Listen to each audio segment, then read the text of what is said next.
Swagatam to all. It is a matter of great honor and privilege to welcome you on the occasion of 100 years of Rashtriya Swayamsevak Sangh journey, an interaction with eminent personalities exclusively from bureaucracy.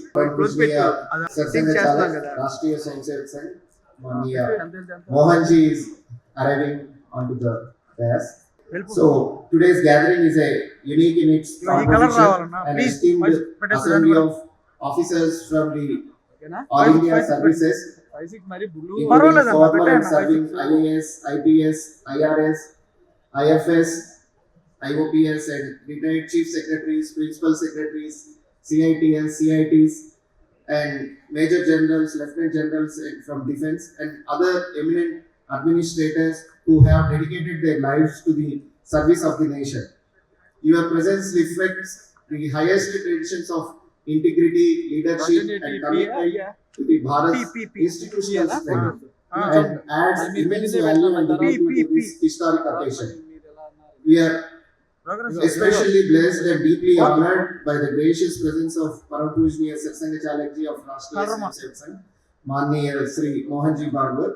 His vision for a values-driven, self-reliant and harmonious society continues to inspire citizens across the globe.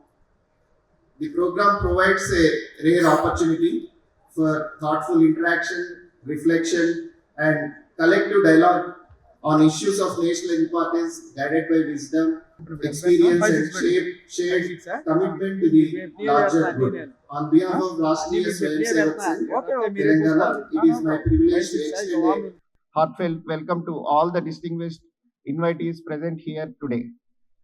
Before arrival of our guest, I would like to briefly introduce Sangha functionaries who are present here in the audience. We are honored to have several dignitaries with us today. Adaraniya Shri Bhagaya Garu, Akhila Bharatiya Karyakarni Sadasyilu. He headquartered at Guwahati. Earlier, Shri Bhagaya ji served as All India Joint General Secretary of RSS. He is a Sangha Pracharak. A Pracharak in RSS is a full-time volunteer who devotes his life and committed to organizing and serving society through Sangha vision. Adaraniya Sunil Ambekar ji, Sangha Pracharak, Akhila Bharatiya Prachara Pramukh. Adaraniya Bharat Bhushan ji, Akhila Bharatiya Sah Sampark Pramukh. Adaraniya O.K. Mohanan ji. I think we have Manniya Sir Sangh Chalak ji arriving onto the venue.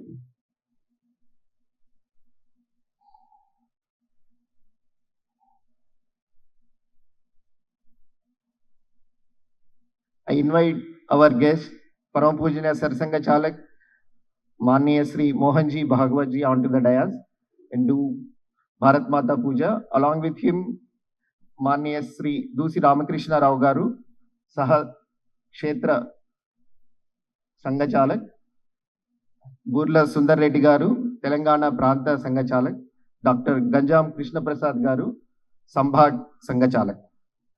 I request all the guests to be seated. I request now Adaraniya Shri Kacham Ramesh ji, Pranta Karyavaha, General Secretary of RSS Telangana Pranta, to introduce the guest on the dais. Rashtriya స్వయం సేవక సంఘ శతాబ్ది పురస్కరించుకొని భాగ్యనగర్ మహానగరంలో జరుగుతున్నటువంటి ప్రతిష్ఠిత వ్యక్తుల కార్యక్రమానికి విచ్చేసినటువంటి మీ అందరికీ వినమ్రపూర్వక స్వాగతం. వేదికపై ఉన్నటువంటి పెద్దల్ని పరిచయం చేస్తాను. రాష్ట్రీయ స్వయం సేవక సంఘం యొక్క పరమ పూజనీయ సరసంఘ చాలక్ జీ మాననీయ డాక్టర్ మోహన్ రావు భాగవత్ గారు మన మధ్యలో వేదికపైన ఆసీనులై ఉన్నారు. సంఘంలో సంఘ చాలక్ అంటే సంఘాన్ని నడిపించేవారు, అధ్యక్షులు అని బయటి భాషలో మనం మాట్లాడుతుంటాము. వారిని సంఘంలో సంఘ చాలక్ అని అంటుంటాము. అలాగే సంఘ చాలక్ వ్యవస్థ అన్ని స్థాయిలో ఉంటుంది. అలాగే వేదిక మీద ఉన్నటువంటి మరొక సహసంఘ చాలకులు, మన దక్షిణ మధ్య క్షేత్ర సహసంఘ చాలకులు మాననీయ శ్రీ దూసి రామకృష్ణారావు గారు.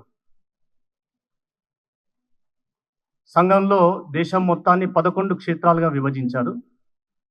దక్షిణ మధ్య క్షేత్రంలో కర్ణాటకలో ఉన్నటువంటి 2 ప్రాంతాలు, ఆంధ్రప్రదేశ్, తెలంగాణ కలిపి దక్షిణ మధ్య క్షేత్రం అంటాము.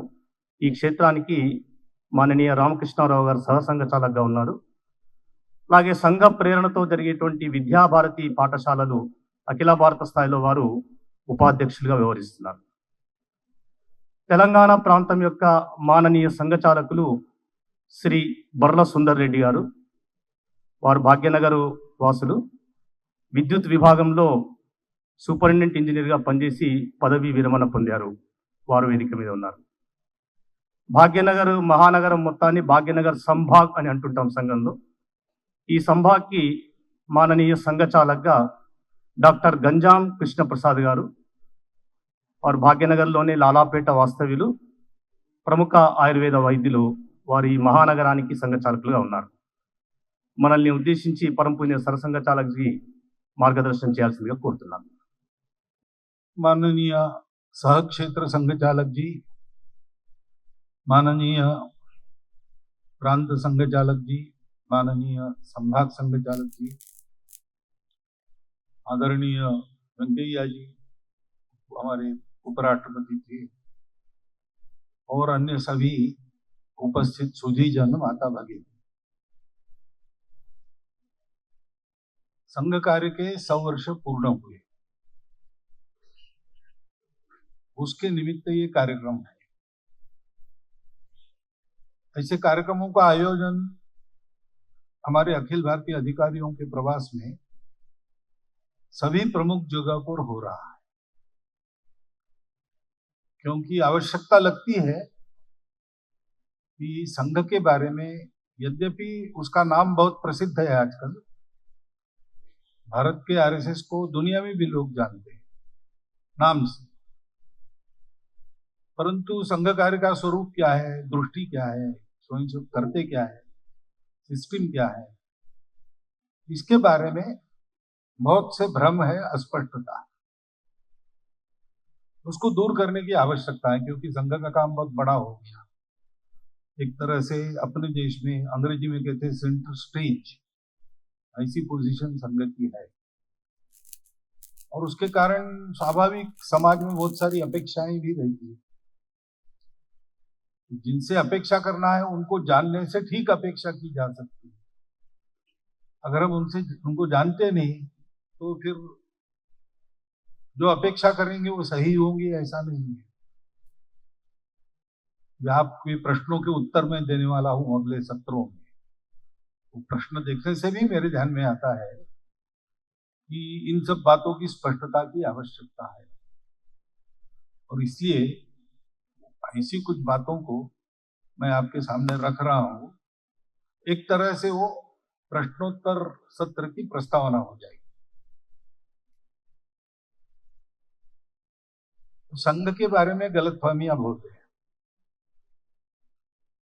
क्योंकि संघ को जानने के लिए फ्रॉम नोन टू अननोन ऐसा नहीं जान सकते, क्योंकि इस प्रकार का कोई काम आज दुनिया में है नहीं, और अपने देश में कम से कम तथागत बुद्ध के बाद हुआ नहीं, और इसलिए उसको समझाने के लिए कंपेरेबल नोन दूसरा वो उपलब्ध नहीं है। गगनम गगनाकारम सागरम सागरोपमा, इस प्रकार का है। गगन कैसा है तो गगन जैसा ही है, उतना बड़ा एक्सपांस कोई दूसरा नहीं है। सागर का भी ऐसा ही है, उतना बड़ा एक्सपांस पानी का कहीं नहीं है दुनिया में। इसलिए संघ को जानने के लिए भी दूसरा रास्ता लेना पड़ता है। सुन के, पढ़ के या ऊपर ऊपर देख के भी कंफ्यूजन होता है, क्योंकि अब हम लोग हाथ में लाठी लेकर लाठी काठी वगैरह सीखते हैं, लेकिन हमारा कोई फिजिकल एजुकेशन संस्थान नहीं। हम लोग रूट मार्चेस वगैरह करते हैं, लेकिन हम पैरामिलिट्री ऑर्गेनाइजेशन नहीं। हमारे स्वयंसेवक 1,30,000 से ऊपर छोटे बड़े सेवा कार्य अपना पैसा और अपना समय खर्चा करके और समाज से सहयोग लेके बिना सरकारी पैसे के चलाते, परंतु हम सर्विस ऑर्गेनाइजेशन नहीं है। तो क्या है ये जानना पड़ता है। संघ के स्वयंसेवक बहुत सारे काम करते हैं। संघ के स्वयंसेवक जीवन के सब आयामों में आ जाए, सक्रिय है, विभिन्न संगठनों के अंदर से वो काम कर रहे हैं। कुछ संगठन उन्होंने बनाए हैं, कुछ संगठन पहले से थे उसमें जगह है, समाज के अन्य लोगों को साथ लेकर संगठन चलाते हैं। उनको देख के आप अगर संघ की कल्पना करने जाएंगे तो वहां भी कंफ्यूजन होगा, क्योंकि उनका वो काम अलग है, वर्किंग फील्ड अलग है, वर्किंग मेथोडोलॉजी अलग है। संघ का विचार है, संस्कार है, बस इतना है। स्वयंसेवकों का और संघ का संबंध है, लेकिन संगठन सब अलग, स्वतंत्र, स्वायत्त और स्वावलंबी होते चले जाते हैं। मीडिया में प्रचार होता है कि हम रिमोटली या डायरेक्टली उनको कंट्रोल करते हैं, वो गलत बात है। ऐसा होता नहीं है। उस फील्ड में उनका एक्सपीरियंस है, वो एक्सपर्ट है, हम कंट्रोल नहीं कर सकते। हम तो अपनी शाखा में जो स्वयंसेवक है उसको भी कंट्रोल नहीं कर सकते, तो कंट्रोलिंग के लिए कुछ चाहिए, पावर। संघ का काम पावर बेस पे नहीं चलता है, दोस्ती और प्रेम के आधार पर चलता है। मनुष्य मनुष्य से जुड़ता है और एक ध्येय के लिए खुद होके कुछ करता है, मन मर्जी की। लेकिन उन कामों में से आप अगर देखेंगे कि संघ समझना है तो भ्रम हो जाएगा। और 75 वर्षों से कई प्रकार का अपप्रचार संघ के बारे में चल भी रहा है, और संघ का काम संस्कार का है, तो प्रचार के फील्ड में हम गए नहीं कभी। जब गए तब बहुत लेट गए। 80s में हमारा प्रचार विभाग आया, इमरजेंसी के बाद, और इसलिए हम उसमें पीछे हैं, तो गलतफहमी अभी बनती है। इसलिए संघ को जानना अनुभव से, ये हम कर सके इसलिए आपको कुछ जानकारी दे रहा हूं। नहीं, परीक्षा करनी है तो विष की परीक्षा नहीं की जाती, तो जिसकी परीक्षा कर रहे को विष नहीं है, परीक्षा करने लायक है, इतना आपको पता चले, इतना मैं बताने वाला। और प्रारंभ करता हूं, संघ क्या है ये बाद में बताता हूं, संघ क्या नहीं है ये पहले बताता हूं। संघ किसी एक परिस्थिति की रिएक्शन में तैयार नहीं हुआ, संघ किसी के कंपटीशन में तैयार नहीं हुआ, संघ किसी के विरोध में तैयार नहीं हुआ है। वरना देश के हित में 1857 बाद जो काम चले थे, उन सब कामों को पूर्ण करने वाला, फुलफिल करने वाला काम संघ का है। 1857 में स्वातंत्र्य युद्ध हम हार गए, तो अपने देश में विचार मंथन चला कि ऐसा क्यों हुआ। मुट्ठी भर लोग हम पर राज कर रहे, दूर देश के, यहाँ की आबोहवा जिसको अनुकूल नहीं है। हम अपने देश में, हमारे राजा हैं, हमारी सेनाएं हैं, तात्या टोपे, बाबू कुंवर सिंह जैसे जनरल्स हैं, झांसी की रानी, नाना साहब पेशवे जैसे मर्द लोग हैं, पराक्रमी लोग हैं, फिर भी हम हार गए। तो उस मंथन में से एक विचार प्रवाह ये निकला कि अभी हार गए तो क्या हुआ, ट्राई ट्राई ट्राई अगेन, यही रास्ता है। अंग्रेज अपनी सेना के बल से, शस्त्र बल से राज्य कर रहे, हाथ में शस्त्र लेके उनको भगाना, और इसलिए सशस्त्र प्रतिकार का क्रांतिकारक मार्ग, रिवोल्यूशनरी, वो प्रवाह चला, 1945 तक चला। सुभाष बाबू जब अंतर्धान हो गए उस समय फिर वो मंद हो गया, और स्वतंत्रता के बाद उसका प्रयोजन नहीं था। सावरकर जी ने तो विधिवत अपने अभिनव भारत का समापन भी कर दिया। लेकिन उस प्रवाह में से हमको कितने ही दैदीप्यमान ऐसे व्यक्तित्व मिले जो आज भी हमको प्रेरणा देते हैं। दूसरा प्रवाह था ऐसा सोचने वालों का कि भाई सशस्त्र संघर्ष करके हम हार क्यों गए, क्योंकि हमारा संघर्ष केवल लड़ने वालों का चला, सामान्य जनता पॉलिटिकली अवेयर नहीं है। तो उनको पॉलिटिकली अवेयर करना पड़ेगा, पॉलिटिकल एक्टिविटी में लाना पड़ेगा। स्वतंत्रता के लिए सब लोग जब तक रास्ते पर नहीं आते तब तक अंग्रेज की पराजय नहीं होती। और इसलिए अंग्रेजों ने sir A.O. Hume, Elon Hume थे, 1857 के दंगर में उनको भागना पड़ा था। तो एक सेफ्टी वॉल के नाते उन्होंने कांग्रेस की स्थापना की थी, लेकिन हमारे आज़ादी के नायकों ने उसको ही हाथ में लिया, उसको आज़ादी की लड़ाई का हथियार बनाया और ये राजकीय प्रवाह चला आगे चल के, उसमें से और भी पार्टियां निकली, लेकिन पर्याप्त राजकीय जागृति लोगों में करके और सबको स्वतंत्रता के आंदोलन के लिए रास्ते पर लाने में वो यशस्वी रहा।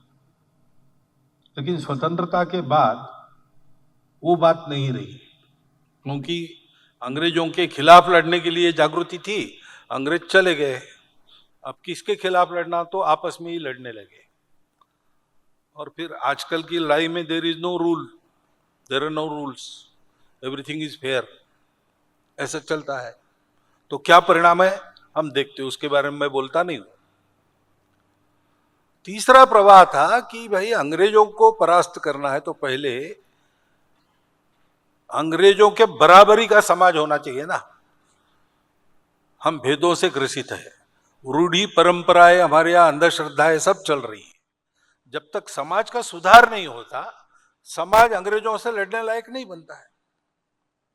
और इसलिए रिफॉर्म मूवमेंट्स शुरू हुए, राजा राम मोहन राय से, उसका इतिहास हम मानते हैं, उसके भी पहले से है, लेकिन सारे संत वंत वो रिफॉर्म लाने वाले ही लोग थे। लेकिन आधुनिक रिफॉर्म्स राजा राम मोहन राय के समय से चल रहे हैं, लेकिन वो धारा चली, अभी भी चल रही है, लेकिन it became an island within the sea of others. हमारे नागपुर के पास एक विलेज है वर्धा डिस्ट्रिक्ट में, वहां 38 कास्ट थी, वहां एक महात्मा आ गई और उन्होंने जाति निर्मूलन का काम किया। महात्मा थे तो उनको सम्मान वगैरह तो सब मिला, उनकी बातें सब लोग सुनते थे। लेकिन आज ऐसा है कि वो 38 कास्ट है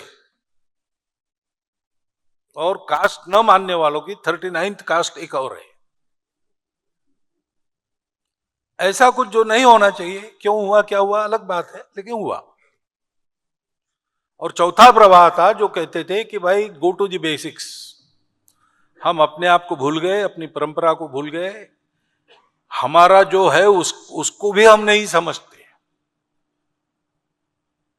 हमने व्यवस्थाओं को भेद बना दिया, जात पात का सब करते हो, हमारे शास्त्रों में नहीं है, तो चलो वापस, हमारी सीख क्या है।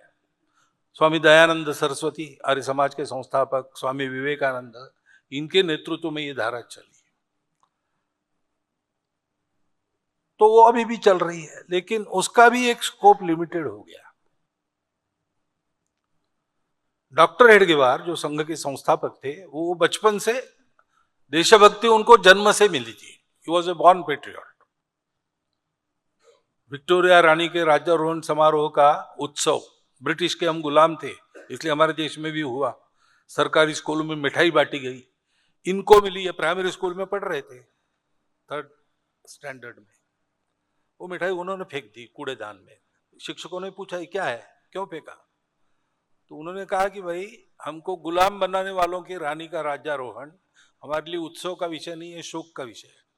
It is not a day of celebration, it is condolence day for us. और उसके लिए जो मिठाई बांटी जाती है वो हमारे लिए जहर है। ये क्लास 3 में पढ़ने वाला बालक बोल रहा है, ऐसे होते। और इसलिए 1905-6 में जब वो 10th क्लास में पढ़ रहे थे तो वंदे मातरम का आंदोलन देश में शुरू हुआ था, तो उन्होंने नागपुर के विद्यालयों में वंदे मातरम आंदोलन ऑर्गेनाइज किया।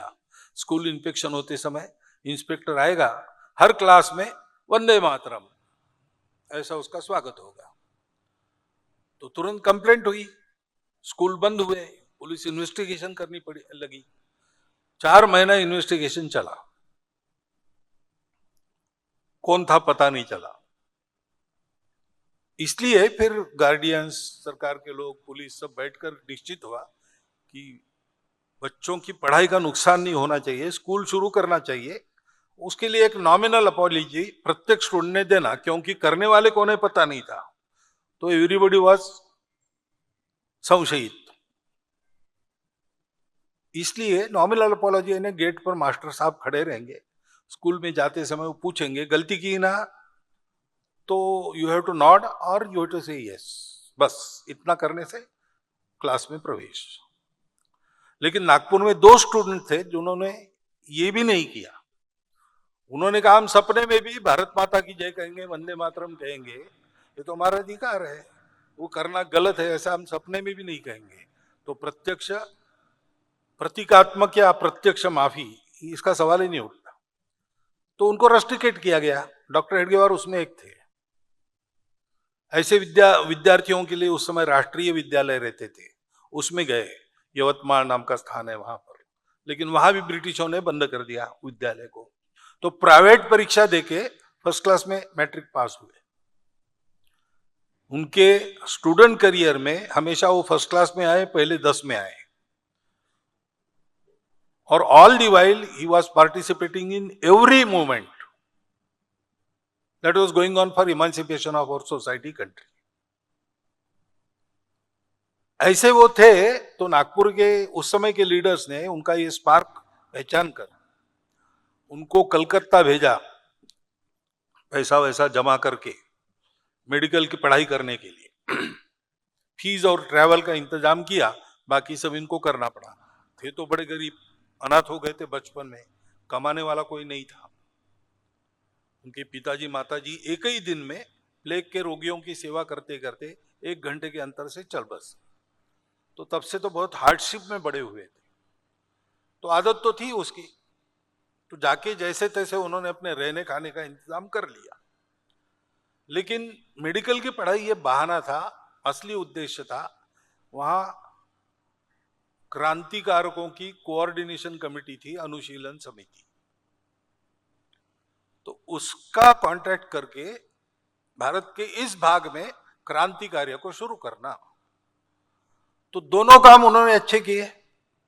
मेडिकल की पढ़ाई भी करके फर्स्ट क्लास में पास हो गए, और रिवॉल्यूशनरी वो जो अनुशीलन समिति थी उसके कोर कमेटी मेंबर बने, और राजस्थान से तेलंगाना तक के भूभाग में क्रांतिकारकों को ऑर्गेनाइज करना, लाना बसाना, उनके उदर निर्वाह की व्यवस्था, शस्त्र वगैरह उनको देना, ये सब ऑर्गेनाइजर का काम उनके जिम्मे था।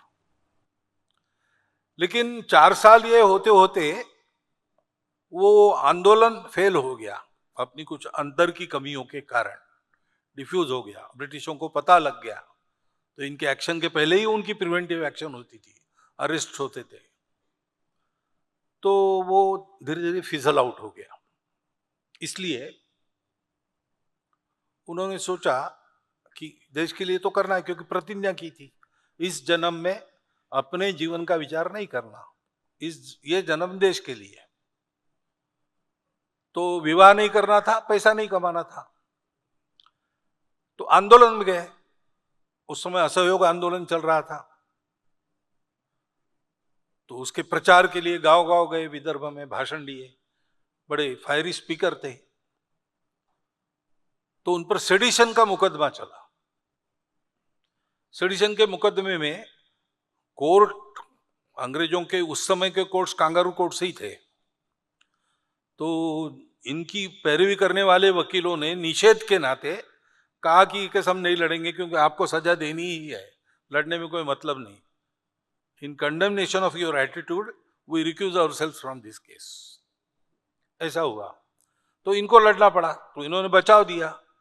तो बचाव का प्रारंभ यहां से किया कि एक कोई लॉ साइट कीजिए जिसके आधार पर यूरोप से आकर ब्रिटिश हम पर राज कर रहे। स्वतंत्रता तो सबका मूलभूत अधिकार है, ये जगन्मान्य बात है। तो अंग्रेज किस कानून के तहत हम पर राज्य कर रहे हैं? ऐसा कोई कानून नहीं है। इसलिए अंग्रेजों का राज्य इल्लीगल है, इसलिए आपका कोर्ट भी इल्लीगल है। आपको मेरा न्याय करने का अधिकार नहीं है, मैं आपकी सत्ता मानता नहीं हूं। मैंने कुछ गलती नहीं की, लोगों को बताया स्वतंत्रता क्या है, वो सबका अधिकार है, और अपने अधिकार को प्राप्त कैसे करना। तो आप मुझे सजा नहीं दे सकते, you don't have any authority legally. तो जज ने उनको 1 ईयर रिगरस इम्प्रिजनमेंट सेंटेंस देते समय रिमार्क लिखा कि इनका बचाव का भाषण इनके जिन भाषणों के कारण इन पर ट्रायल है उससे ज्यादा सेडिशियस है, ऐसे वो थे। तो ये सब करते समय उनको मौका मिला सबसे संपर्क करने का, सभी मोमेंट्स में, चारों प्रवाहों में वो एक्टिव थे। तो लोकमान्य तिलक जी, सावरकर जी, महात्मा गांधी जी, सुभाष बाबू, भगत सिंह, डॉक्टर बाबा साहब आम्बेडकर, मदन मोहन मालवीय जी, इन सबके साथ उनकी संपर्क आए, चर्चाएं हुई। और उन चर्चा में से इनको ध्यान में आया, इनका भी अपना अनुभव था, अध्ययन था, चिंतन था, इनका भी निष्कर्ष वही था। इन सब लोगों को लगता था कि जो काम हमने हाथ में लिया है वो तो पूरा होगा, क्योंकि हम अपना जीवन लगा रहे हैं आज ना कल। ये स्वतंत्रता की ही बात है, तो स्वतंत्रता मिलेगी, लेकिन फिर हम गुलाम नहीं होंगे इसकी गारंटी क्या है? क्योंकि British were not the first to enslave us. Sikandar के पहले से आक्रमण चल रहे थे लगातार, और ब्रिटिशों का नंबर 7वां 8वां आता है। मुट्ठी भर लोग दूर से आते हैं, देखते देखते हमको जीत लेते हैं, हम उनको खदेड़ देते, फिर गुलाम होते हैं।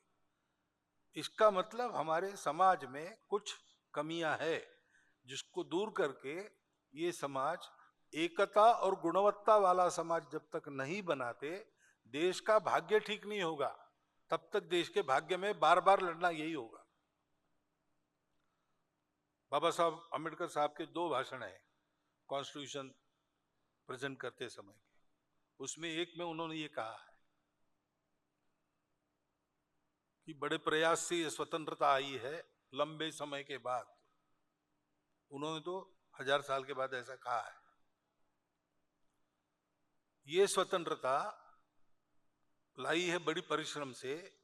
हमको समझना चाहिए किसी इन्वेडर ने हमको अपनी ताकत के भरोसे गुलाम नहीं बनाया, बना नहीं सके। हमारी आपसी फूट के कारण वो जीत सके। और आज हम इस पार्लियामेंट में अलग अलग कैंपों में अलग अलग विचारों के लोग बैठे हैं और एक दूसरे का विरोध वगैरह करेंगे, प्रजातंत्र की पद्धति है। परंतु अगर हम समाज में बंधुभाव पैदा करने की चिंता नहीं करेंगे तो मुझे डर है कि हिस्ट्री विल रिपीट। ऐसी स्थिति में संविधान आपकी रक्षा नहीं कर सकेगा। ये चिंतन सबके मन में था। आप रविंद्रनाथ ठाकुर जी से सुभाष बाबू तक, गांधी जी, तिलक, सावरकर, जितने नाम मैंने लिए,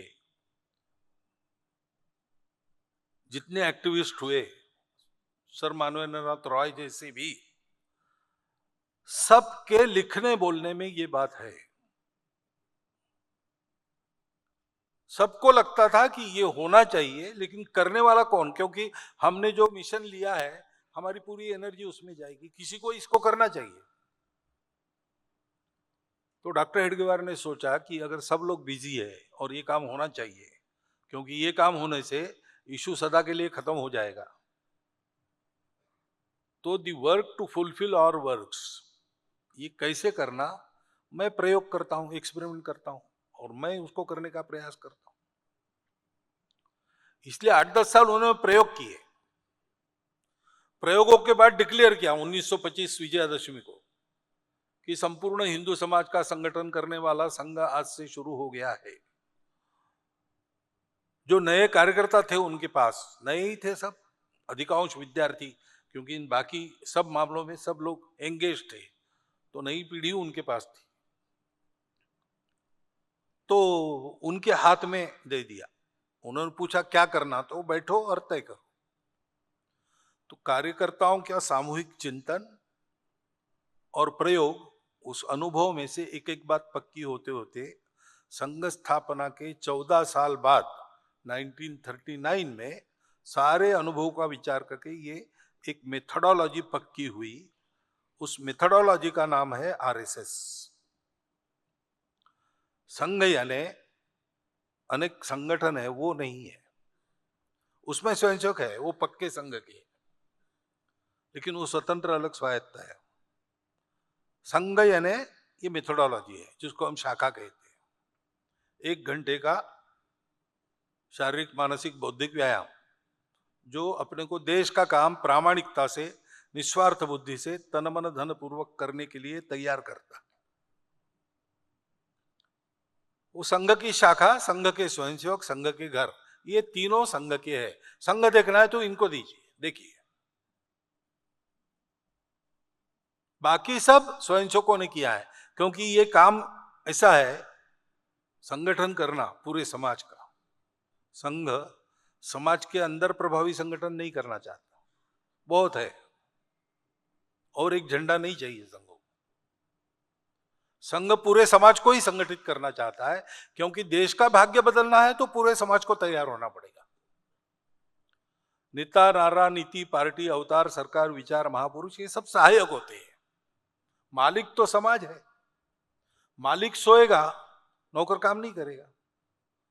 मालिक जागरूक रहेगा तो नौकर अपना अपना काम ठीक करेंगे। और इसलिए पूरे समाज को ही संगठित बनाना है। जो आज विरोध कर रहे हैं, उस समय विरोध कर रहे थे, ये सब भी आज ना कल जोड़ने हैं, संगठित करने हैं। ऐसा अगर करना है तो समाज के एक एक व्यक्ति तो सिखाना असंभव है। अभी 142 करोड़ है हम लोग, उसमें हिंदू अपने आप को कहने वाले 100 करोड़ भी मान ले तो कठिन है, लेकिन उसकी आवश्यकता भी नहीं है। समाज फैशन में चलता है। मेरी कॉलेज डेज में एक फिल्म आई थी, कूली, अमिताभ बच्चन की फिल्म, आपको मालूम है। तो कूली का काम उसने किया, तो रेड ट्यूनिक पहनता था, तो इकॉन था कॉलेज विद्यार्थियों का, तो सब कॉलेज विद्यार्थी red Bush shirts, red shirts पहनते थे। क्यों पहन रहे हैं? कूली। अरे उसने क्यों पहना? कुछ विचार नहीं,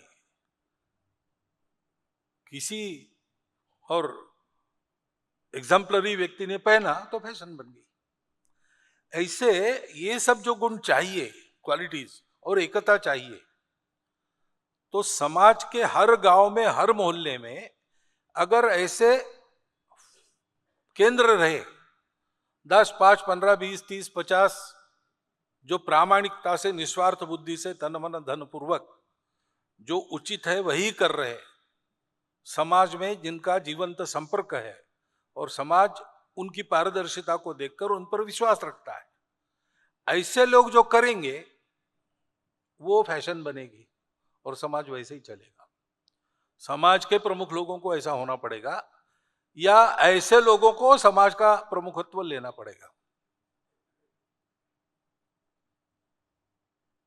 देशव्यापी कार्यकर्ता समूह इस प्रकार का खड़ा करने से समाज में वातावरण, समाज के आचरण में परिवर्तन सब हो जाएगा। और इसलिए एक एक ऐसा कार्यकर्ता गढ़ना पड़ेगा। इसलिए संघ का काम है व्यक्ति निर्माण। व्यक्ति निर्माण से वातावरण निर्मित, जिसमें समाज संगठित होता है। एकता और गुणवत्ता वालों का एग्जाम्पल चाहिए।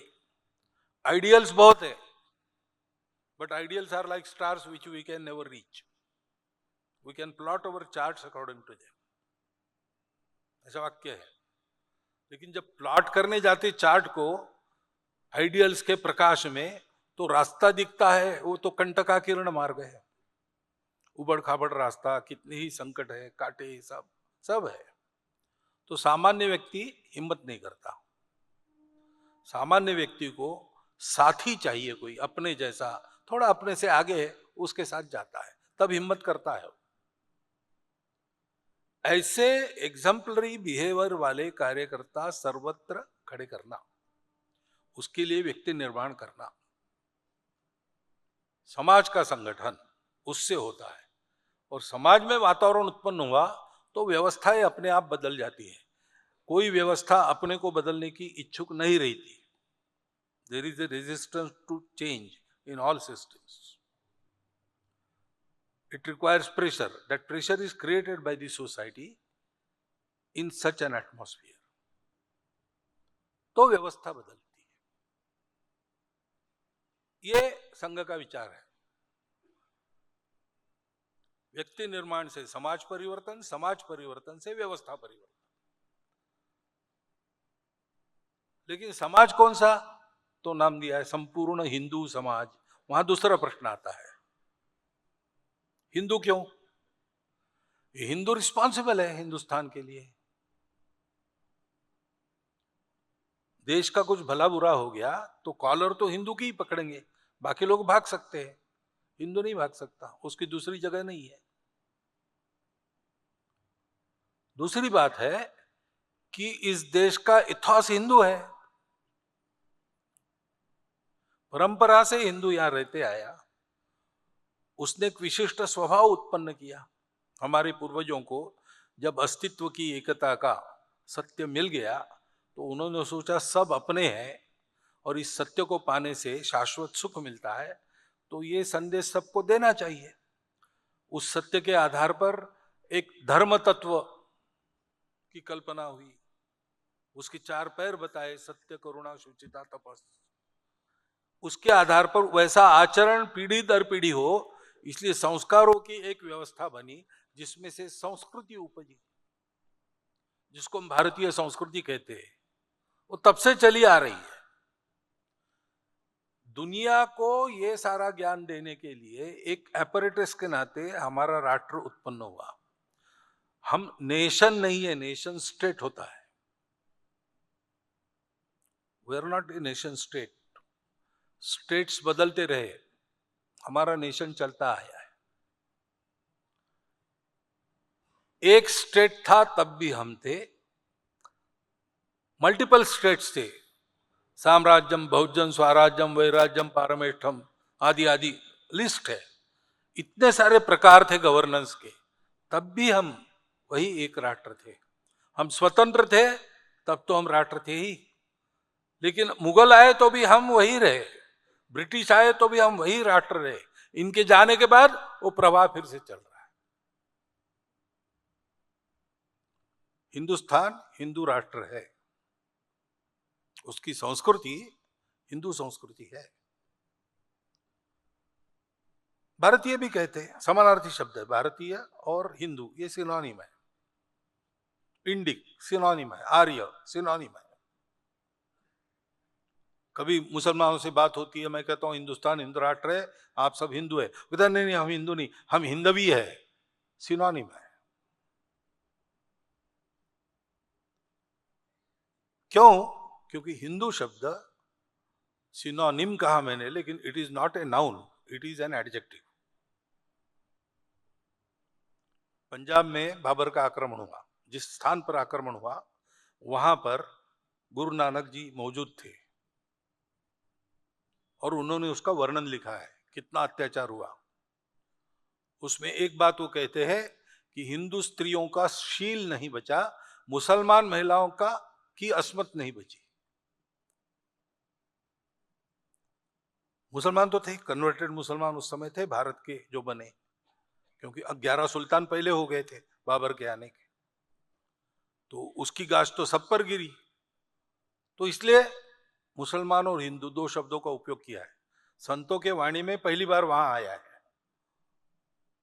लोक भाषा में आता है तब संतों के वाणी में आता है.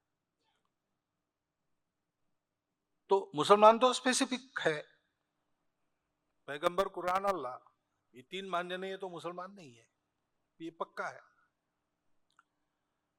तो उनको एक नाम देकर बाकी सब लोगों को एक ही नाम में लपेट दिया, क्योंकि वहां बौद्ध भी थे, जैन भी थे, शैव, गणपत्य, शाक्त, वैष्णव सब थे, लेकिन उनका अलग उल्लेख नहीं किया. उनके भी अपने देवता, गुरु, ग्रंथ ये सब है,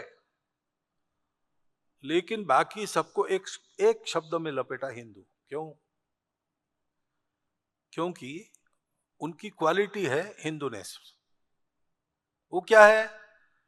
हिंदू कहता है सभी विविधताओं का स्वीकार और सम्मान है, अपने अपने विविधता पर श्रद्धापूर्वक चलो, दूसरों की विविधताओं का आदर सम्मान करो, मिलकर चलो, रास्तों को लेकर झगड़ा नहीं करना है।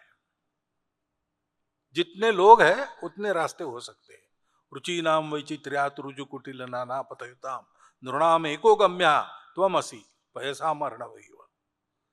अनेक रास्ते होते हैं लेकिन गंतव्य सबका है भगवान तुम ही हो। जैसे पानी पृथ्वी पर पड़ने के बाद सागर में ही जाता है, वैसे ये सब रास्ते वहीं आने वाले हैं।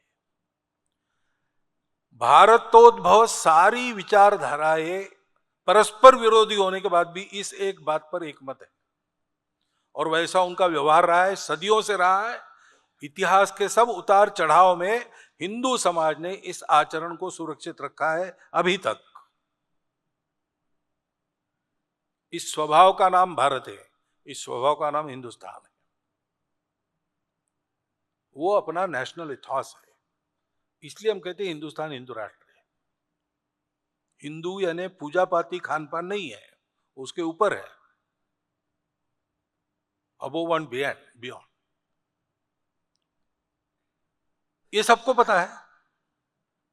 1940 तक तो सबके बोलने करने में ये बात थी। सेकंड वर्ल्ड वॉर के सारे एपिसोड ने कुछ इक्वेशंस बदल दिए, इसके कारण बाद में इसका विरोध वगैरह हुआ। नहीं तो सब लोग रविन्द्रनाथ ठाकुर कहते कि हिंदू मुसलमान आपस में लड़कर मरेंगे नहीं, लड़ते लड़ते वो साथ रहने का रास्ता खोज लेंगे, और वो रास्ता अहिंदू नहीं होगा, पर्टिकुलरली हिंदू होगा। गांधी जी कहते हैं मैं कट्टर सनातनी हिंदू हूं, विवेकानंद कहते हैं, सभी हमारे लीडर्स लोग इनको जानते थे, लेकिन बाद में हुआ कुछ, चलो अलग बात है, लेकिन ये फैक्ट है।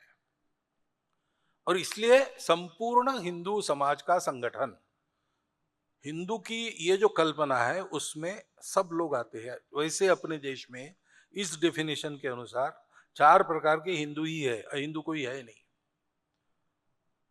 कुछ हिंदू है वो कहते गर्व से कहो हम हिंदू है, एक प्रकार है। दूसरे कहते हैं हम हिंदू है और हिंदू रहेंगे, लेकिन ये गर्व की बात छोड़ो भैया, क्यों करना, सभी है, हर एक आदमी कुछ ना कुछ है, हम हिंदू है। तीसरा प्रकार है वो कहते हैं भाई जोर से मत बोलो, घर में आओ, घर में बताएंगे हम हिंदू है, बाहर नहीं बोलेंगे क्योंकि कुछ नुकसान होता है। और चौथा है कि जो भूल गए वो हिंदू है, उनको भुला दिया जा रहा है, और अधिक लोग भूलकर उसमें शामिल हो, ऐसा किया जा रहा है। और इसलिए हिंदू समाज का संगठन कहते हैं तब जो अपने आप को हिंदू कहते हैं, वो आसान है। परीक्षा में जैसे आसान क्वेश्चन पहले ही हल करते हैं, हिंदू कहने वालों का संगठन करो, उनका जीवन अच्छा दिखेगा तो जिनका स्वार्थ उनसे करवाता है वो भी बदल जाएंगे, और जो भूल गए उनको भी याद आ जाएगा। और ये हो रहा है। ये प्लान लेकर सबके कार्यों को पूर्ण करने वाला कार्य इस नाते संघ शुरू हुआ। Sangh has come to fulfil not to destroy, ऐसा हम कह सकते हैं। और 100 वर्षों की यात्रा हमारी बड़ी कठिन रही। उपेक्षा थी, विचार मान्य नहीं था किसी को, कोई प्रोमिनेंट लीडर संघ के पास नहीं था। Doctor Hedgewar was not a well known person all over the country. Nagpur Vidarbha उधर मालूम था, महाराष्ट्र में मालूम था, बाकी जगह नहीं था। कार्यकर्ता नहीं थे, सब बालक ही मिले, किशोर तरुण। प्रचार का कोई साधन नहीं था, दरिद्री थे हम, और सरकार का विरोध रहता ही था। लेकिन सारी उपेक्षा को, सारे विरोध को स्वयंसेवकों ने अपने स्वावलंबन से और अपनी निष्ठा के भरोसे पार किया। संघ स्वावलंबी है, मेन मनी एम्युनिशन, तीनों बातें संघ अपनी खुद तैयार करता है। हमारा व्यक्ति निर्माण का ही काम है, हमारे कार्यकर्ता हम ही तैयार करते हैं। संघ को चलाने के लिए खर्चा वर्चा होता है, स्वयं सेवक साल में एक बार समर्पण करता है गुरु दक्षिणा, उसके भरोसे संघ चलता है। संघ चलाने के लिए एक फूटी कौड़ी भी हम किसी और से लेते नहीं, स्वयं सेवक करते, स्वेच्छा से समर्पण करते हैं। ठीक है, पहले हम छोटे थे तब बहुत ही कठिन था, खर्चा चलता नहीं था, भूखे रहते थे कार्यकर्ता, पैदल जाते थे, साइकिल चला के जाते थे, ट्रेन में रहते थे, बाहर गांव गए संघ को समझाने के लिए अपना करियर छोड़ के, तो उनके भोजन की व्यवस्था नहीं थी, रहने की व्यवस्था नहीं थी, तो रात को यार्ड में पड़ी ट्रेन में सोते थे। किसी को ध्यान में आता था कि ये पढ़ा लिखा युवक है, देश के लिए कर रहा है, इसके भोजन की व्यवस्था नहीं, तब उसके भोजन की व्यवस्था होती। आज तीसरी पीढ़ी काम कर रही है, उसने ये दिन देखे, लेकिन अब ऐसा नहीं है, संघ बड़ा हो गया तो भी जुलाई अगस्त में हमारी जो गुरु दक्षिणा होती है, तो मार्च से जुलाई अगस्त तक थोड़ा कठिन ही रहता है। वो अच्छी बात है, क्योंकि पैसे का प्रभाव नहीं है, पैसे का अभाव भी नहीं है, ऐसी स्थिति में हम है। बाकी जो सेवा कार्य वगैरह समाज के काम करते हैं, उसके लिए हम समाज का सहयोग लेते हैं, लेकिन संघ चलाने के लिए बाहर से कुछ नहीं लेते। हमारे साथ हम खुद खड़े करते, नागपुर में एक बड़ा परिसर खड़ा किया, सब स्वयंसेवकों ने जमा किया। मैं विद्यालय में विद्यार्थी था, स्कूल में जाता था, तो वहां डॉक्टर हेडगेवार का स्मारक खड़ा हो रहा था, तो मुझे याद है शाखा में एक डिब्बा आता था रोज, cardboard box with a slot. उस समय बच्चों के हाथ में पैसे देते नहीं थे, लेकिन कभी कभी कुछ मिल जाता था, तो जमा करके हम उसमें डालते, डॉक्टर हेडगेवार का स्मारक बन रहा है। अभी वो परिसर बड़ा किया, तब भी पूरे देश से स्वयंसेवकों ने कंट्रीब्यूट किया। ऐसा स्वावलंबन से संघ चला, कठिनाई में चला, 2 बार 3 बार प्रतिबंध आए, स्वयंसेवकों पर हमले हुए, हत्याएं हुई, शाखाओं पर हमले हुए, आज भी होता है थोड़ा थोड़ा। वो बहुत बिटर अपोजिशन, किसी वॉलंटरी ऑर्गेनाइजेशन को इतना सहन नहीं करना पड़ा है, लेकिन ये सहन करके भी आज भी वो विरोध होता है, लेकिन वो इनइफेक्टिव है। लेकिन वो सहन करके भी समाज के प्रति किसी प्रकार का क्रोध वगैरह मन में न रखते हुए, इंस्पाइट ऑफ दिस सबको अपना मानकर स्वयंसेवक काम कर रहे, और अनुकूलता में भी ऐसे ही चलेंगे, क्योंकि संघ को अपने लिए कुछ नहीं चाहिए, न पॉपुलैरिटी चाहिए, न पावर चाहिए, न रिकॉग्निशन चाहिए। हम तो तेरा वैभव अमर रहे मां, हम दिन 4 रहे न रहे, इस प्रकार का काम करते हैं। हमको ये चाहिए इतिहास में लिखा जाना कि भारत का समाज ऐसा था, उसने भारत को बड़ा किया, भारत में संघ था, उसने समाज को तैयार किया और बड़ा किया, ये नहीं चाहिए। हम प्रार्थना में कहते हैं, विजेत्री चन संहता कार्य शक्ति विधायास्य धर्मस्य संरक्षणम परम वैभवम नेतुमेतत् स्वराष्ट्रम समर्था भवतु। हम समर्थ बन रहे अपने समाज को परम वैभव संपन्न करते हुए, उसके धर्म का संरक्षण करते हुए ये करना है, और सामूहिक शक्ति के आधार पर करना है। हमारी सामूहिक शक्ति, हम कौन? तो प्रार्थना की दूसरी कड़ी में उसका उत्तर है, वयम हिंदू राष्ट्रांग भूता। हिंदू राष्ट्र के सब हिंदू घटक है, अवयव है, उन सबकी सामूहिक शक्ति से ये होना है, और इसलिए जो होगा उसका क्रेडिट उनको मिलेगा, पूरे समाज को मिलेगा। इसी कल्पना को लेकर हम काम कर रहे हैं, और इसलिए 100 साल हो गए, लेकिन अभी और बढ़ना है। 142 करोड़ की जनता है अपनी, हमारे स्वयंसेवकों की संख्या maximum 1 lakh 80 lakh at the most होगी। पता नहीं, रोज स्वयंसेवक बनते रहती, इसलिए हम रजिस्टर वगैरह नहीं रख पाते। कम से कम 3 करोड़ तो होना पड़ेगा, 5 करोड़ तो होना पड़ेगा। हमारे देश में 10-10, 12 विलेजेस का एक ग्रुप, उसको मंडल कहते हैं, तो ऐसे 60,000 मंडल है। हम अभी 38,000 तक है, डेली और वीकली।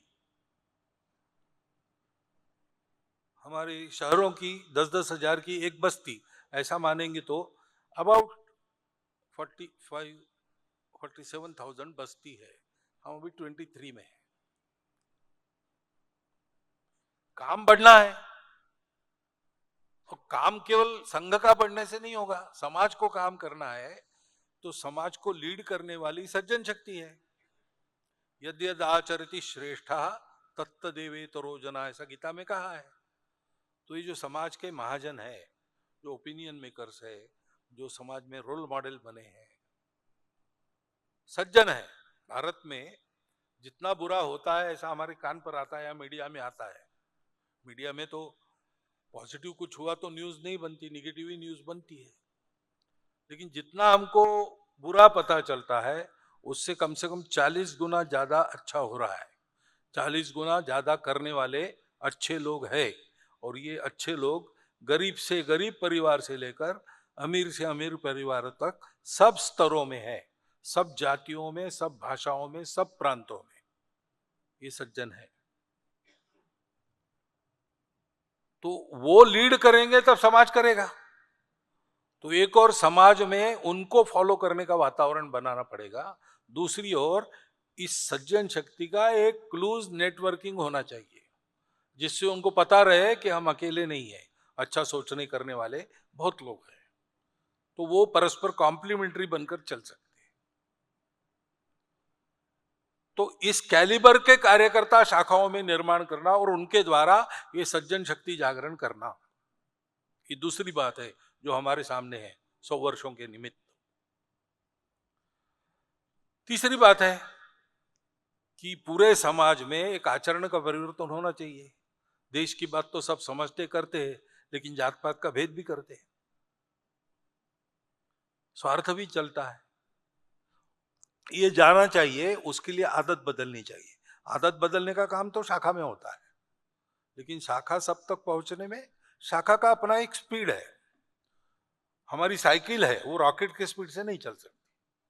साइकिल का स्पीड हम इंक्रीज करेंगे ज्यादा से ज्यादा 30 किलोमीटर पर आवर, इतना ही जाएगा। उससे आगे जाएगा तो साइकिल टूट जाएगी।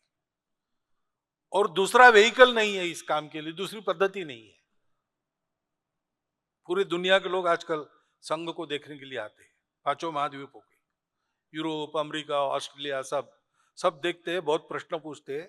अंत में एक प्रश्न सबका कॉमन रहता है, middle east, south east Asia, सब लोग, अफ्रीकन, कि हमारे यंग जनरेशन के लिए हम संघ जैसा कुछ करना चाहते हैं, तो आप हमको ट्रेनिंग देंगे क्या, ऐसा पूछते हो। इसका मतलब दूसरी मेथड नहीं है, लेकिन समय के साथ होड़ है। इसलिए कुछ कार्यक्रम हमने सोचा है जिसके आचरण से जीवन में परिवर्तन आता है। और वो कार्यक्रम बहुत आसान है, बिन खर्चे का है, हर आदमी संकल्प करके तुरंत कर सकता है, हर परिवार, हर मनुष्य वो कर सकता है। उसके 5 इनिशिएटिव्स है, 5 पहल है। पहली है सामाजिक समरसता, भेद मुक्त दृष्टि से एक दूसरे के साथ आचरण करना। थियरी तो सबको पता है, भाषण भी दिए जा सकते हैं, हम कार्यक्रम भी करते हैं, परंतु रोज के जीवन में ऐसा करना है तो एक काम करना पड़ेगा कि हमारा जितना रीच है, जितने एरिया में, भौगोलिक एरिया में हम घूमते फिरते हैं, हमारा परिचय है, हमारा नाम है, काम करते हैं, उसमें जितने प्रकार के हिंदू दुनिया मानती है, उन सब प्रकारों में मेरा एक एक दोस्त होना चाहिए। और उन सब प्रकारों में एक एक फैमिली मेरे फैमिली की फ्रेंड फैमिली होनी चाहिए। कुछ पैसा खर्चा करना नहीं ज्यादा, कुछ समय खर्चा करना नहीं ज्यादा, हम जीवन जी रहे उसी में ये करना है। और आसानी से दोस्ती जोड़ना आसानी से हो सकता है, परिचय करना आसानी से हो सकता है, आना जाना, उठना बैठना, खाना पीना साथ में, सुख दुख में भाग दौड़ करते ही हम वही करना है। तो ये समरसता की बात लिप सर्विस नहीं रहेगी, वो actual it will be a fact, reality. और जब रियलिटी अनुभव में आती है तो समाज का आचरण बदलता है। इसलिए यह करना, अगर ऐसे लोगों का अच्छा प्रमाण हो गया, समाज से बात करने की उनकी ताकत हो गई, तो समाज को समझा बुझा के मंदिर, पानी, स्मशान सब हिंदुओं के लिए एक, ये करना, ये सेकंड स्टेप है। ऐसे ही आजकल हम बड़े चिंतित हैं, ड्रग्स का क्या होगा, ड्रग्स बहुत आ रहे, संस्कार बिगड़ रहे, नई पीढ़ी भाग रही है। देखिए, ये हमारी नई पीढ़ी है, हमने तैयार की है, तो उसको तैयार करने में हमारी कमी रही। तो अब जागो। एक एक परिवार ने अपने नई पीढ़ी से बात करनी चाहिए, जो आज बंद हुआ है मोबाइल के कारण।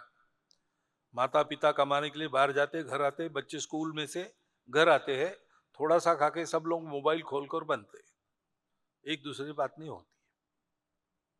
इसलिए हफ्ते में एक दिन नियत समय पर घर के सब लोग घर में रहो। 2x2 परिवार है तो 4 ही लोग रहेंगे, कोई बात नहीं। दूध पीते बच्चे से लेकर बड़े बूढ़े तक सब रहेंगे, श्रद्धा अनुसार भजन करेंगे, बाद में घर में बनाया हुआ देशी भोजन करेंगे अच्छी तरह से, और फिर 4-5 घंटा गपशप करेंगे। गपशप के विषय 3, अपनी कुल रीति क्या है, हमारा परिवार है किस कुल से आता है, उस कुल की रीति क्या है, उसके पूर्वजों ने क्या अच्छे काम किए हैं, उनकी क्या अच्छी आदतें बातें हैं, वो हमें है कि नहीं, जो काल सुसंगत बातें हैं। और कुछ उसके उल्टा हो गया है तो उसको निकालना कैसे। डिक्टेट नहीं देना, ऑर्डर नहीं करना, मार्गदर्शन नहीं करना, डिस्कस करना, सबका मिलके, बच्चे भी बोलेंगे, पूछेंगे, बताना पड़ेगा, सबका मिलके कॉन्सेंसस बनता है, तब उसको परिवार में लागू करना। ऐसे ही दूसरा विषय, हमारा देश क्या है, हमारे पूर्वज कौन थे, हमारे देश का मैसेज क्या है दुनिया के लिए, उसके अनुरूप आचरण कैसे रहा हमारे पूर्वजों का, उन पूर्वजों की कीर्ति के अनुरूप हमारे जीवन में क्या है, उससे उल्टा क्या है जो निकालना चाहिए, जो कॉन्सेंसस बनेगा वो लागू करना। तीसरा है, मैं रोज मेरे लिए पैसा और समय खर्चा करता हूं, मैं रोज मेरे परिवार के लिए पैसा और समय खर्चा करता हूं, मैं रोज, ये दोनों जिसके कारण स्टेबल है, उस देश समाज धर्म के लिए रोज क्या करता हूं, कितना समय देता हूं, रोज कितना खर्चा उसके लिए उस दिन करूं या आप बाजू रखो, एक साथ करूं। सबने विचार करना, सबने छोटा संकल्प को ही लेना, उसको पूरा करना। इसको हम कहते हैं मंगल संवाद। हर परिवार में ये मंगल संवाद तुरंत शुरू हो सकता है। आपको लगा इसको करना है तो आज आप शुरू कर सकते हैं, सबसे बात करके चल पड़ा तो इसके बहुत अच्छे परिणाम होते हैं, अनुभव है, क्योंकि ये अभी पहली बार नहीं बता रहे, हम इसको कर चुके हैं पिछले कई साल, तो इसका परिणाम होता है। नई पीढ़ी अवेयर रहती है अपने लीगेसी के बारे में, उनका आचरण वैसा बनता है, शुरू कर सकते हैं तुरंत। तीसरा पर्यावरण का है। पर्यावरण के बारे में पॉलिसी की एक बात है, तो उसके लिए संगठन है, वो करेंगे। परंतु अपने घर में हम कर सकते हैं ना, पेड़ लगाओ, प्लास्टिक हटाओ, पानी बचाओ। नहीं तो नल टपक रहा है, ध्यान ही नहीं, प्लम्बर को बुलाओ, उसको ठीक करो। एक एक बूंद टपकती है, 24 घंटे में एक नल से कितना पानी जाता है, हिसाब करेंगे आपको आश्चर्य लगेगा। शावर में घंटा भर खड़े हैं, क्यों भाई? शरीर को स्वच्छ करने का काम 15 मिनट में भी हो सकता है। छोटी छोटी बातों में पानी बचाना। पानी मिलता है तो आधा ग्लास देना, पिएंगे और चाहिए और मिलेगा। पूरा ग्लास लिया, आधा पी लिया, बाकी छोड़ दिया, तो उस पानी का उपयोग नहीं, वेस्टेज होने वाला है। छोटी छोटी आदतें। सिंगल यूज प्लास्टिक कम से कम नहीं उपयोग करना। वृक्षारोपण के कार्यक्रम वगैरह होते, चढ़ बढ़ के भाग लेना उसमें, लेकिन अपने घर में भी, आजकल तो गमले में खेती होती है, छत पर खेती होती है, हरियाली करना, सब्जी वब्जी उगाना, घर के भगवान की पूजा के फूल अपने घर में उगाना, विषम मुक्त अन्न मिलता है उसके कारण अपने। तो ये पर्यावरण का काम है। फिर स्वबोध की बात है, हम अपना देश है, उसकी एक पहचान है, उसका एक इतिहास है, और वो कई साधनों से हमारे पास आता है।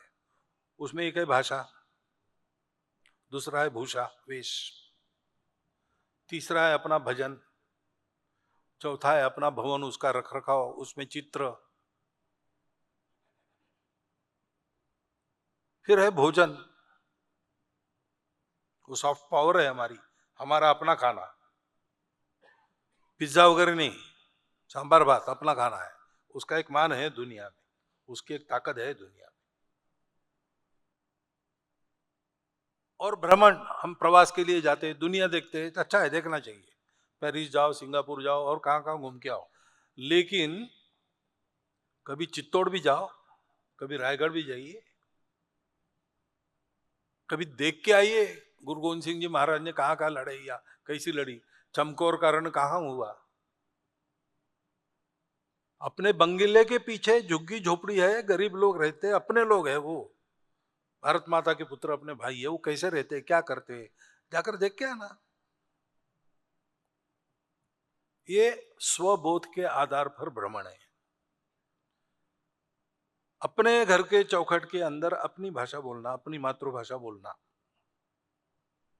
बेडरूम के अंदर पिलो है, उसका कवर है, उस पर हम ही मत्था टेकने वाले रोज, कोई यूरोपियन तो नहीं आएगा, वहां वेलकम की क्या जरूरत है, सुस्वागतम हो सकता है ना। कई बातें ऐसी है अपने जीवन में, अपना हस्ताक्षर हम करते हैं, वो मातृभाषा में क्यों नहीं करते। हस्ताक्षर का तो कोई नियम नहीं है, अंग्रेजी में होना चाहिए, मेरा हस्ताक्षर मैं पढ़ सकता हूं, काम हो गया। ऐसी छोटी छोटी बातों में स्वबोध के आधार पर आचरण करना, भाषा भूषा भजन भवन भ्रमण भोजन, और स्वदेशी पर चलना, जो अपने घर में बनता है बाहर से नहीं लाना, बाहर से इसलिए लाना कि किसी का रोजगार उसके आधार पर चलता है। अपने यहाँ भोगी होती थी संक्रांति के पहले, बाद में तो घर से बाहर निकलते थे लोग बर्तन लेकर, उस दिन शाम को मिट्टी के बर्तन होते थे, गांव के बाहर जाकर फोड़ देते थे, वापस आते समय कुम्हारों के मोहल्ले से फिर से नए बर्तन खरीदते थे, बर्तन फोड़ के बर्तन खरीदते थे, एक साल में एक बार कुम्हारों का रोजगार निश्चित हो जाता। इसलिए घर के बाहर से कुछ लाना है आपको तो अपने आदमी का रोजगार चलाना है, उसी लिए लाना।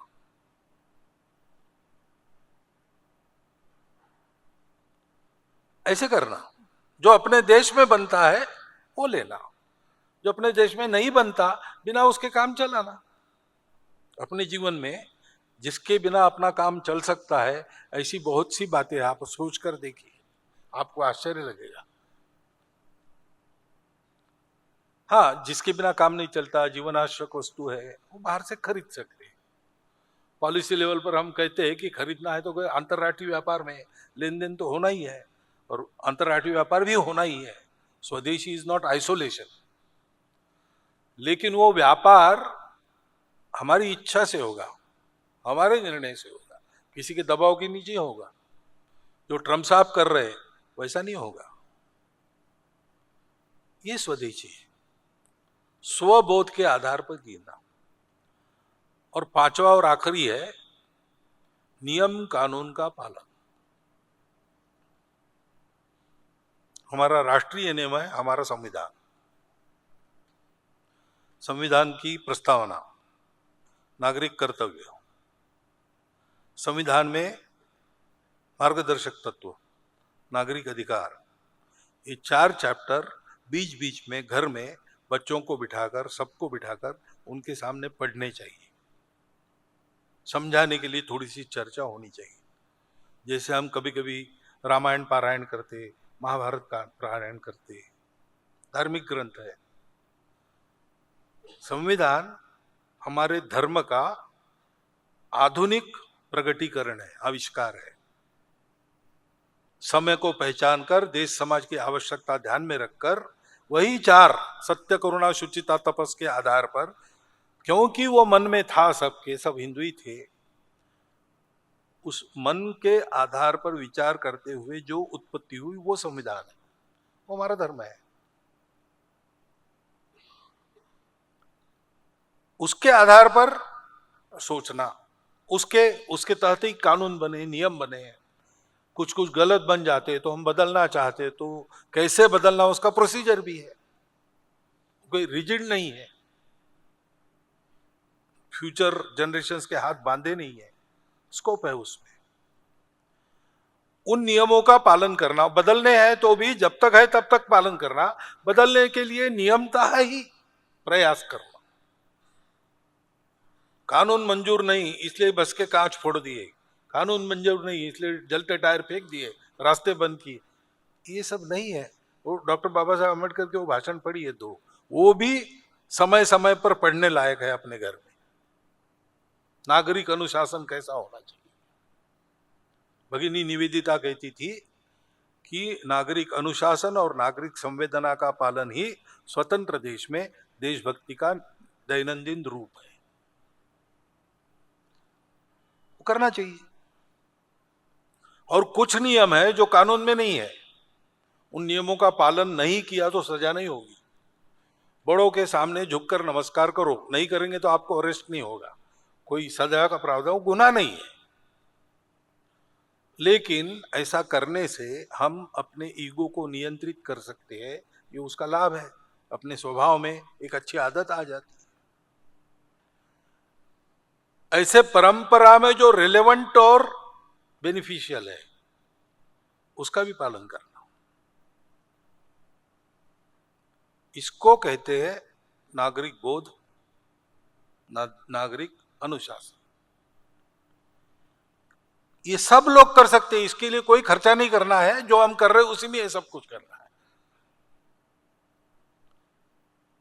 अभी स्वयंसेवक इसको कर रहे हैं और शताब्दी के बाद थोड़ा 100% तो एकदम नहीं होगा, आदमी 5-10 साल लगेंगे होने के लिए, लेकिन 10 कदम आगे जाने के बाद हम समाज को कह सकते कि आप भी चलो, तो 2 कदम वो भी आगे आएंगे। शताब्दी के बाद ये हम करने वाले हैं। ऐसे कुछ इनिशिएटिव्स लेकर हमारा 100 साल के बाद का एक हमने रोड मैप तय किया है, क्योंकि 100 साल होना ये कोई सेलिब्रेशन की बात नहीं। इतना समय क्यों लगा, ये प्रश्न आ सकता है। लगा, जो था, लेकिन आगे कैसे जाना है, संपूर्ण समाज को संगठित करना है, भारतवर्ष को एक उत्तम देश बनाना है, और भारतवर्ष का जो मैसेज है जो दुनिया को आज चाहिए वो देने लायक उसकी स्थिति बनानी है। और ये अकेला संघ भी नहीं कर सकता, संघ भी इसका कॉन्ट्रैक्ट नहीं ले सकता, क्योंकि नेता नारा नीति पार्टी अवतार जैसे नहीं कर सकते अकेले, वैसे अकेला संगठन भी नहीं कर सकता। ये पूरे समाज को लगना पड़ेगा, तो बाकी सब उपयोगी होंगे। तो पूरे समाज को ही संगठित करने की दिशा में आगे बढ़ना है। अभी सौभाग्य से काम बड़ा हो गया है, समाज का विश्वास है, लोग हमको सुनने के लिए तैयार है, हमसे सुना करने के लिए तैयार है। तो इस दृष्टि से ये कार्यक्रम बनाकर हमको आगे जाना है, और आगे जाना है इसलिए ये आपको भी बताना है, क्योंकि संपूर्ण समाज में आप भी है, और आप तो पीयर लीडर्स है, महाजन है, महाजनों ये न तस्य पंथा, ये नियम है। और इसलिए संघ की कुछ संघ के फैक्ट्स आपके सामने रखे हैं, ताकि आपका संघ के बारे में जो भी विचार हो, अनुकूल हो प्रतिकूल हो, वो परसेप्शन या प्रोपोगंडा के आधार पर नहीं होना चाहिए, फैक्ट्स के आधार पर होना चाहिए।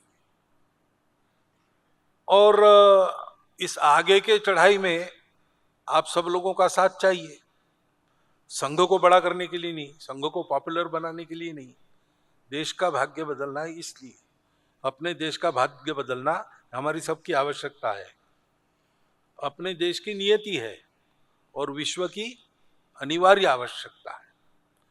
और वो काम हो ऐसा समय आया है। चारों तरफ की वार्ताएं सुनते हैं, जाने आने वालों को पूछते हैं, तो उनका अनुभव यही बताता है कि अब भारत का समय आ गया है, भारत को उसके लिए खड़ा होना पड़ेगा, और हमारी दृष्टि से दूसरा कोई इसका रास्ता नहीं है, ये सब करना पड़ेगा। इसलिए आपके सामने ये बातें थोड़ा लंबा भाषण करके मैंने रखी है, आप इसको सोचिए। आपके प्रश्नों में से कई का उत्तर इसमें आ गया होगा, फिर भी आपके प्रश्न पढ़े जाएंगे, तब उसका उत्तर मैं तुरंत ही